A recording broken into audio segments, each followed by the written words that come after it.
တရားတဲ့နိလန်းနဲ့အသက်မွေးရမယ်တရားမြတ်တာဆိုအသက်မွေးရမယ်မတရားတဲ့နိလန်းနဲ့အသက်မမွေးရဘူး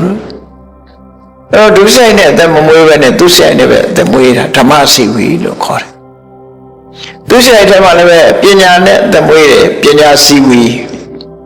အဲ့ဒါအကောင်းဆုံးအသက်မွေးခြင်းပဲဖြစ်တယ်ပေါ့အလုံးပေါင်းလိုက်တဲ့ကဓမ္မစီဝီဆိုပြီးတဲ့နောက်ပြီးပြီလားဆိုအပ္ပမတ္တတာဆိုပြီးနောက်ဆုံး9ခုမြောက်မှာထပ်တယ်ရှင်းနားမှာလည်းပဲတတိမတော်ဆိုထည့်တယ်အခုနောက်ဆုံးမှာလည်းအပ္ပမတ္တတာ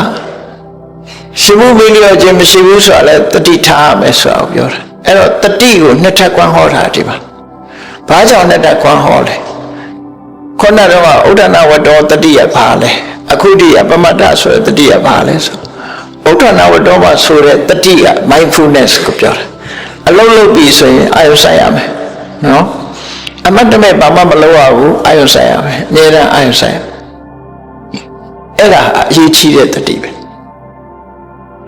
အပ္ပမတ္တတာဆိုတာဘဝကိုမမေ့ရဘူးအောင်မြင်လာလို့ရှိရင်အောင်မြင်တဲ့အပေါ်မှာမေ့မနေနဲ့လို့ပြောတာနော်အကြောင်းတရားတွေကောင်းစားလာလို့အကြောင်းတရားတွေကြောင့်လူတယောက်ဟာကောင်းစားလာပြီဆိုတဲ့အခါကျတော့အဲ့ဒီကောင်းစားလာတဲ့အပေါ်မှာရှင်မှုမေ့လျော့မှုဆိုဖြစ်လာတယ်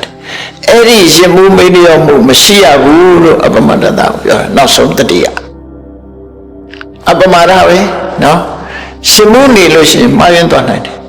ဒါကြောင့်မို့ရှင်မှုမေ့လျော့မှုမရှိရဘူးလို့တတိကိုနှစ်ထပ်ဟောတာများဆိုတယ်တတိမတော်အပ္ပမတ္တတာအဲ့ဒီလိုနေထိုင်တဲ့ပုဂ္ဂိုလ်မျိုးဟာတဲ့စိစိတ်ဥစ္စာ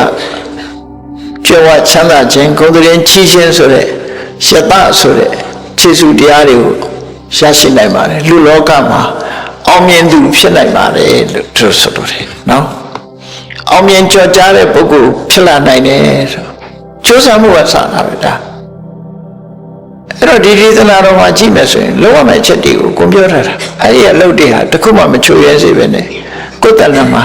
ပြည့်ပြည့်စုံအောင်လုပ်ဖို့လို့ဆိုလိုတယ်ကျိုးစားမယ်ကျိုးစားတဲ့အခါမှာတတိရှိရမယ်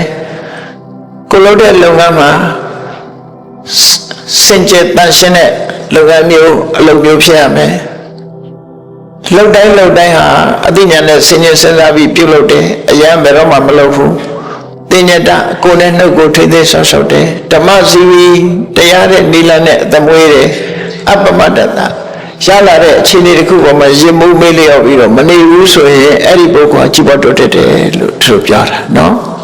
ကြီးပွားတိုးတက်တဲ့ပုဂ္ဂိုလ်ဖြစ်လာအောင်အကြောင်းတရား9ချက်ကိုမြတ်စွာဘုရားဒီဓမ္မပဒဒေသနာတော်မှာဟောထားတာအဲ့ဒီဓမ္မရတ္တကိုနာယူမှတ်သားထားမှာဖြစ်တယ်ပေါ့ကိုယ်ဘဝမှာအသုံးချပြီးတော့သင်္ကန်းစာတစ်ခုဖြစ်နေတဲ့ဓမ္မရတ္တပေါ်ကျင့်ကြံကြိုးကိုအထောက်အမှာဖြစ်တယ်